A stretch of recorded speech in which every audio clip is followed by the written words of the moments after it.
Welcome to SVGTV's news for Wednesday, March 19th, 2025. I'm Triska Campbell with the details. Prime Minister Dr. Afghan Salves has reaffirmed the Argyle Peace Declaration, emphasizing that it must be adhered to by both Venezuela and Guyana as tensions rise over the border controversy. The Prime Minister, who returned from Venezuela last night, stated that his role as interlocutor for the Guyana-Venezuela border issue led to the need for a meeting with Venezuelan President Nicolas Maduro. This came after a lengthy discussion with the Prime Minister of Barbados and current chair of CARICOM, Mia Mottley. While he did not disclose the details of his talks with President Maduro, he mentioned that the next step would be to meet with the President of Guyana, Irfan Ali. Mia and I had a conversation lasting in excess of an hour. On this subject, and we considered it appropriate that I go down to speak to President Maduro face to face, and I may have to go alone or with Mia to Guyana. This morning I tried to get President Ali.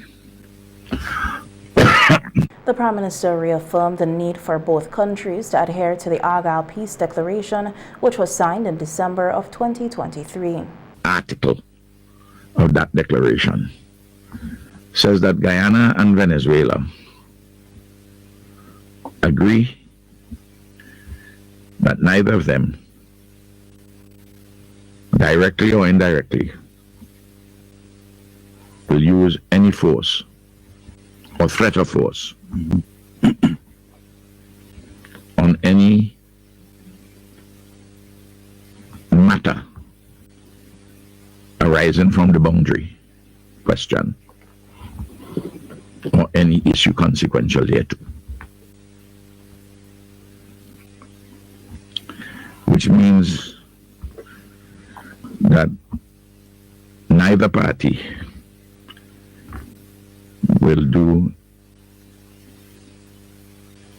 any act of aggression, shoot at people, bomb anybody.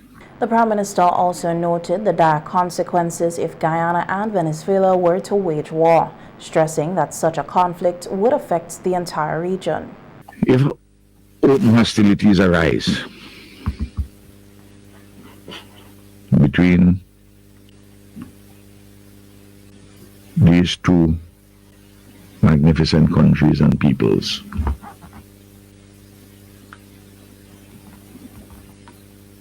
the consequences are going to be horrendous and likely to set back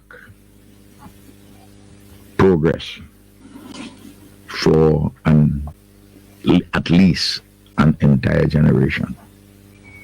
This part of the world would be put into turmoil. Lots of innocent people will get killed. Sure. There'll be knock-on effects to our own country. Refugees, different texture of relations, of politics. On March 1st, 2025, a Venezuelan military vessel entered Guianan waters, escalating tensions between the two neighboring countries. An investigation into the cause of death of a child last year is being handled by the Ministry of National Mobilization. This follows the circulation of a video earlier this month on social media showing two children being abused by an adult. Speaking on the matter on radio today, Prime Minister Dr. Afghan Salves stated that the Minister of National Mobilization, Kisal Peters, has involved the police in the investigation. Ministry of National Mobilization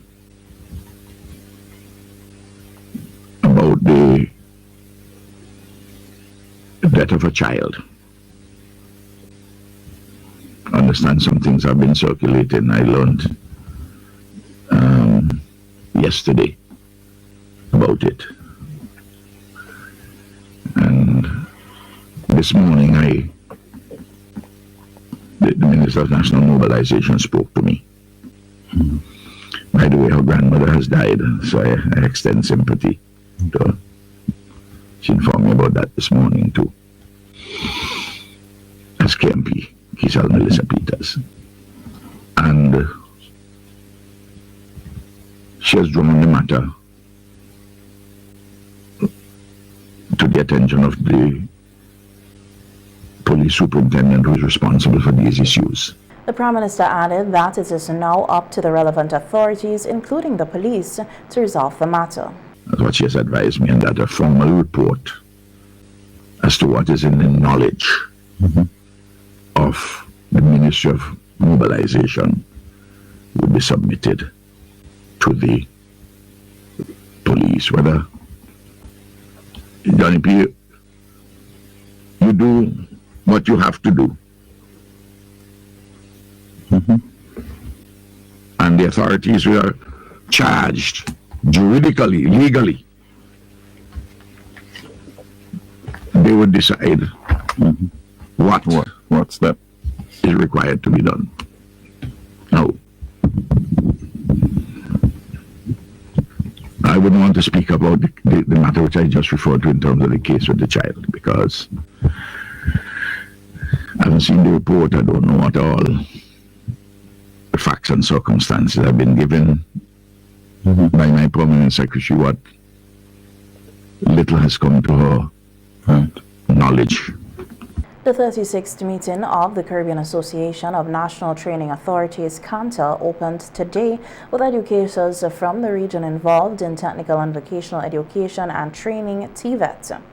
Chair of CANTA, Courtney Thompson, urged participants to carefully analyze programs and address challenges that would benefit students. He acknowledged that while improvements have been made, strategies must be developed to ensure greater access for all those who need the requisite skills.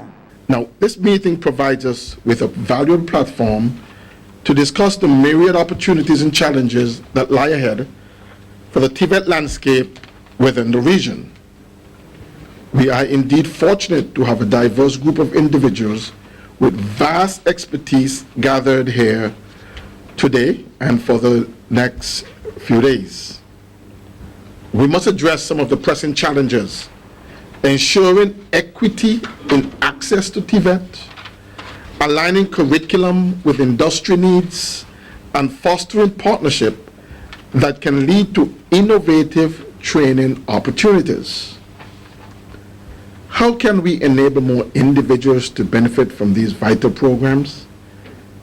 This is an urgent question that requires our collective insights and vigorous efforts to better the region. This is the first time that St. Vincent and the Grenadines is hosting the CANTA meeting, and Minister of Education Curtis King described it as timely, highlighting the accomplishments of TVET and SVG and the region.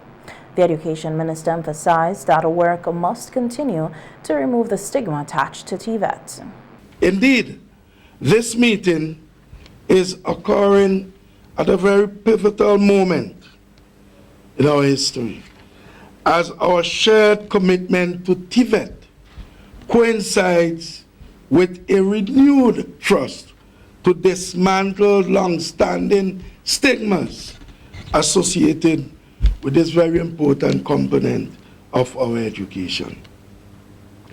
TVET, for too long, was relegated to the sidelines, seen only as a second choice pathway for those who are perceived as less academically inclined. But I'm proud to say that those perceptions are fading. And in their place, we now see a greater recognition of TVET as a first-rate transformative force. The two-day meeting at the Holiday Inn Express at Diamond is being held under the theme Leveraging Technology for an Improved TVET System in the Region.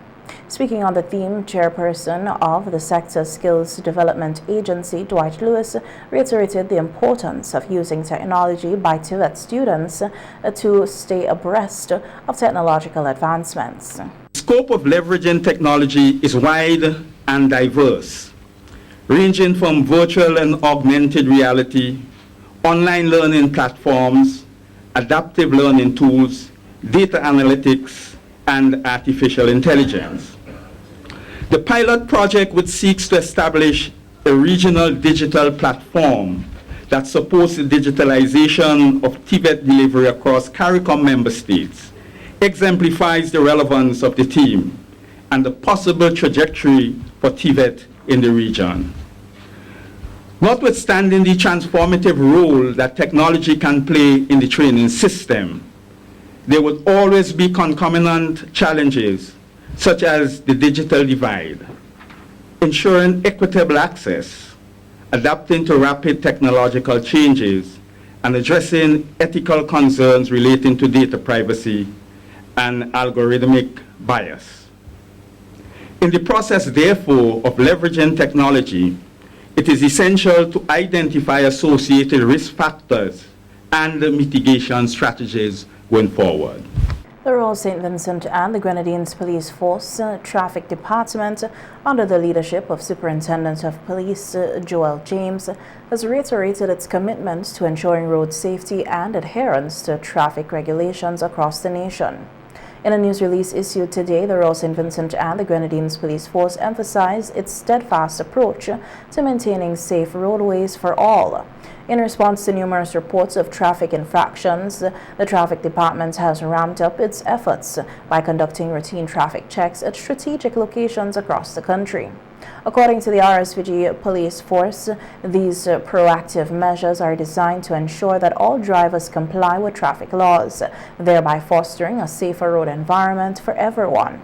The SVG Police Force also highlighted that the Traffic Department has received multiple complaints regarding infractions such as excessive noise from loud music, improper registration plates, non-compliant registration plate specifications, various issues with trailers, vehicles, tint specifications, improper registration of motor vehicles, and breaches related to the capacity of public service and goods vehicles, among others.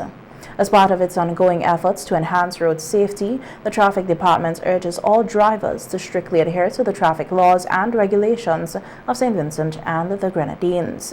Superintendent James pointed out in a news release, road safety is a shared responsibility, and the well-being of citizens and visitors depends not only on law enforcement, but also on the cooperation of every road user. The SVG Police Force Traffic Department remains dedicated to maintaining order on the nation's roads and will continue to enforce traffic laws vigorously. All drivers are encouraged to comply with the regulations to avoid penalties and contribute to the safety and security of our roads. Prime Minister Dr. Afghan Salves has stated that the development of Balliceaux will be a costly undertaking. Speaking on WFM's Issues at Hand on Sunday, the Prime Minister revealed that he will soon begin sourcing funds and is currently exploring options from several international organizations and countries, including those in the Middle East. I will hit the road with the master plan to various different countries which we have good links with in the Middle East, for instance. We're very strong in these things. Technical people out of Cuba and Venezuela, United States of America too, many foundations of one kind or another, and UNESCO. And you know, we have always been keeping a presence in UNESCO with somebody of ambassadorial rank, because this is something vital for the ongoing elaboration and further ennoblement and advancement of our Caribbean civilization. The Prime Minister added that the plans for a port, wharf and jetty are part of the development, though these plans will require further consultation with the Garifuna people. He also emphasized that the neighboring island of Batawea will remain a bird sanctuary. Members of the visiting Garifuna delegation who have been on the island for 7 days and participated in the International Garifuna Conference and the National Heroes Day celebrations on March 14th said the experience has been overwhelming and they are looking forward to returning soon. It's so lovely. So I said, you know what, from where I come from, oh no, this could never happen. So New York is New York. So the driving is completely different than here. And that's one of the things that I really admire, how organized, how peaceful it seems to be. I was also hearing about the healthcare, Mm-hmm. the healthcare system. I'm like, based on these numbers, I want to move here next week. Next week. I'm like, wow. This is amazing. And, you know, I'm just grateful that I came here on this trip because I have learned so much about St. Vincent and how much it could offer to our Garifuna people and for them to come back, And that's going to be part of my mission is to inform people back in the U.S. and in Honduras about these numbers that I just heard about today. And I'm just like, you know what? I want to be here tomorrow. You know, I want to come back and take another book, another plane, and be here next week. I wanted to mention how I felt when we were introduced as Garifuna people at the event, the respect and the people admiring that we back and just feeling I had an older person telling me, give me your hand because this is so meaningful, seeing the Garifuna people are coming back to their land and you are welcome. And it felt so good. And the little girls also come in and touching my skirt and telling them they like it. So having them with us, and it felt really amazing. And this is like a celebration that it always will stay in my heart. I felt so connected to this island. It's like you coming home to your home, and I appreciate that very much. Thank you, near home. The SVG Gospel Fest Committee will officially kick off the GECU SVG Gospel Festival 2025 on March 30th at the Peace Memorial Hall. This year's festivities will conclude on April 27th with the annual showcase under the theme Praise and Worship Experience. Chairperson Danroy Ballantyne highlighted that a Jamaican guest artist will be featured at the showcase alongside several other local and international artists. Is on Sunday, April 27th. It's the GECU Limited National Gospel Showcase at the Russell's Auditorium from 6 p.m. The best of SVG in songs, dance, and drama. Preacher Kill from Jamaica, and admission is $20. So it's the national showcase on the 27th. Representative of the Department of Tourism and Culture, Shawnette Johnson, said the annual event helps to contribute to faith tourism. Festival is more than an event. It is a movement that unites believers, strengthens communities, and showcases the depth of our talents, Christian culture, and unwavering devotion to Christ. As we celebrate the 2025 edition of the GECU Limited SVG Gospel Fest, we must recognize the significant role of this festival in our country. Gospel music and faith-based events bring people together from various churches, communities, and even from the wider Caribbean and beyond. We encourage everyone to turn up and turn out to experience the spiritual richness of our nation, contributing to faith tourism, an important niche that strengthens our community engagement. Chairman of the SVG Gospel Fest Committee, Leroy Brown, reminded persons of the objectives of the SVG Gospel Festival, which he says seeks to bring people together. The SVG Gospel Fest was established here in 2023 with the focus of developing gospel expression and providing greater exposure for all the gospel artists, creating a spiritual awareness of God and promoting a healthy lifestyle through the gospel. The overall aim is to bring honor and glory to God by touching lives and changing nations. The committee is urging everyone to come out and to show their support at the various events to be held during the festival.